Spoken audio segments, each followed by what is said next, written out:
Hello guys, welcome to my channel. Username @Riya Adhikari 4139. Please subscribe now my channel. তো তোমাদেরকে বলেইছিলাম আমি আমার বাড়িতে যাচ্ছি, বাপের বাড়িতে যাচ্ছি। তো তার পরের দিন সকালবেলা জগন্নাথ পুজোর দিনে দেখতেই পাচ্ছ আকাশের যা ওয়েদার, বৃষ্টি চলে আসবে আমি ভাবতে পারিনি। তার মধ্যে আমার বাবা প্রচুর গাছ ভালোবাসে। এটা হলো তরুলি গাছ, ঝিঙে গাছ, যে কোনো গাছ, ফলের, ফুলের, সবজি সব রকম আমার বাবা গাছ। আমাদের বাড়িতে পুরো বন ভর্তি।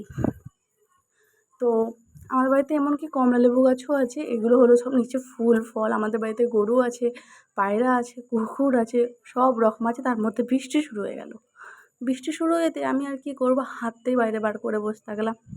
কারণ বিয়ের আগে আমি এত ভিজতাম, কোনো দিন কিচ্ছু হতো না। কিন্তু বিয়ের পরে জানি না কেন, হয়তো বিয়ে হয়ে গেলে এরকমই হয়, নিজের শরীরের খেয়াল রাখতে হয়। কারণ আমি জানি আমাকে সবার শরীরের খেয়াল রাখতে হবে। তো সন্ধেবেলা হতে না হতেই আমি আমার বর, জামাইবাবু, ভাগনাকে নিয়ে গঙ্গাধারে চলে গেলাম। তোমরা যদি কেউ জানো যে এই গঙ্গাধারটা কী, তো প্লিজ কমেন্ট করে জানিও।